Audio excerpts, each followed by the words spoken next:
Hello my viewers, welcome back to the channel. And by the video title, you know what this video is about. What went right, not what went wrong. We had two of those last week, back-to-back weeks. What went right in the Pittsburgh Steelers win versus the Colts? And there's only one word,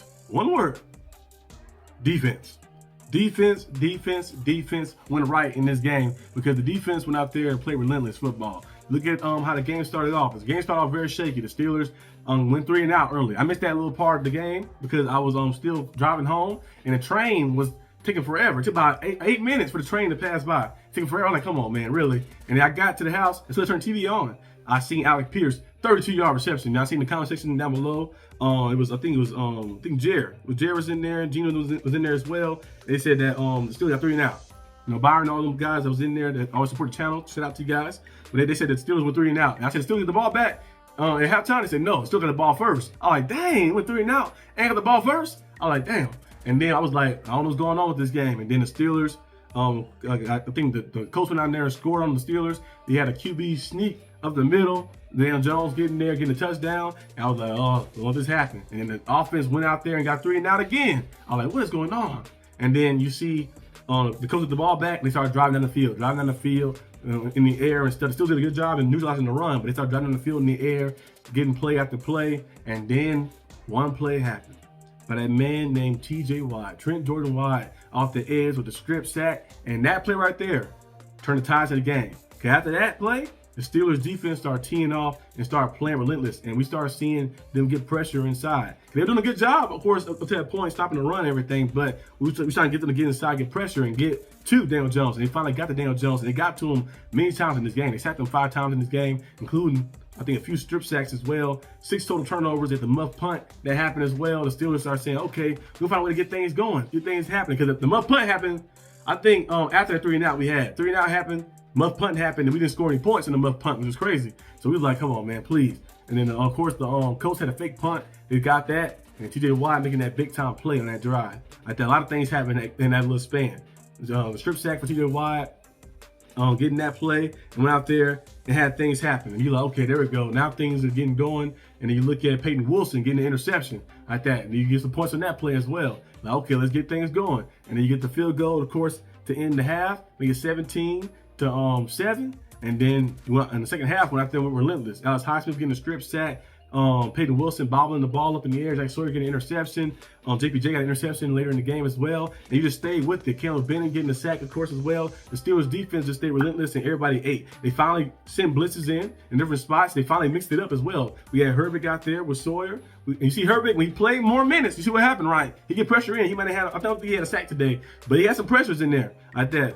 Herbig on the outside with Sawyer, Herbig with TJ Watt, Herbig with Highsmith with Watt, Watt with Sawyer, different lineups. And then sometimes they had TJ Watt, Highsmith on the edge, and then Herbig was in the middle getting pressure as well. They mixed it up differently, and they finally got creative with the defense. You have all these guys up front, you got to get creative with the defense. We see Patrick Queen, Peyton Wilson going out there getting relentless, and Malik Harrison did a solid job too as well, getting downhill and stopping the run. And when you can do that, it helps your secondary out, because your secondary kind of sucked. I think we know Jalen Ramsey and JPJ probably only 2 pieces you can probably rely on. Jalen Ramsey sometimes, you know, he's a little older, of course, but he's solid most of the time and plays pretty well.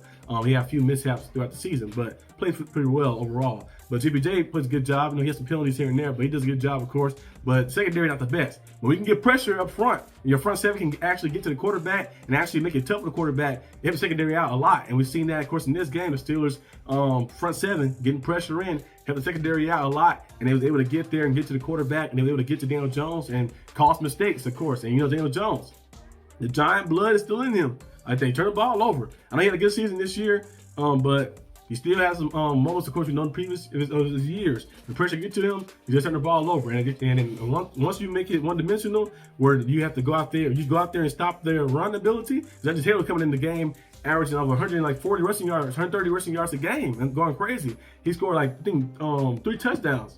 It was 2 touchdowns in each of the last 3 games. Like, he scored 2, 2, and 2. I'm like, man, they come in this game very hot and with a lot of energy and momentum, of course. And the Steelers went out there, cooled them down. You know, give them some cool water like that, cool them down like that. Defrosted them, what you want to call it, like that, froze them up, or whatever you want to say. The Steelers went out there and handled business and got it done.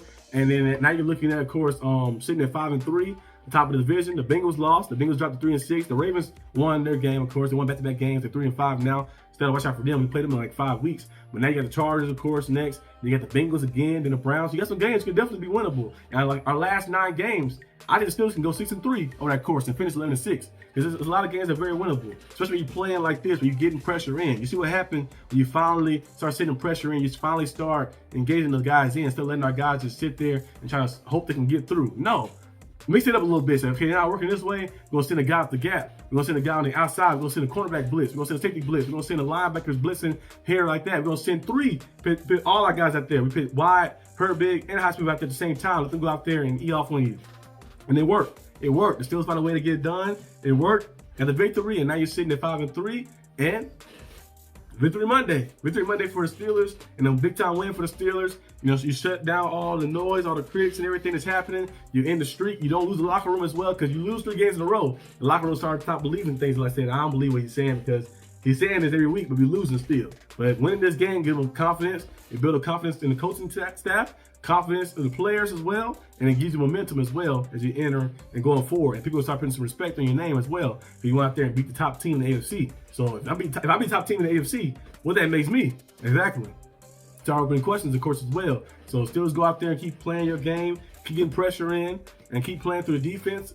For the most part, the front 7, I'm going to say, the most part, and offense. Keep doing what you're doing. The offense played pretty good the past 3 games. Even the games we lost, the offense did a good job in putting points up. Against the Bengals, they put up 30+ points. Against the Packers, you put up 25 points. You expect to win like that when you had the lead, of course, entering the 4th quarter. And then in this game right here, 27 points for the offense as well. The offense did a good job and capitalizing off each of those turnovers that the defense gave them, and also not turning the ball over. And Roman Wilson had one at the end, but that was in garbage time, of course, trying to jump and do too much, but he'd be good. He'd bounce back. But the Steelers play clean football. You play clean football, you usually win, especially when your defense is getting turnovers.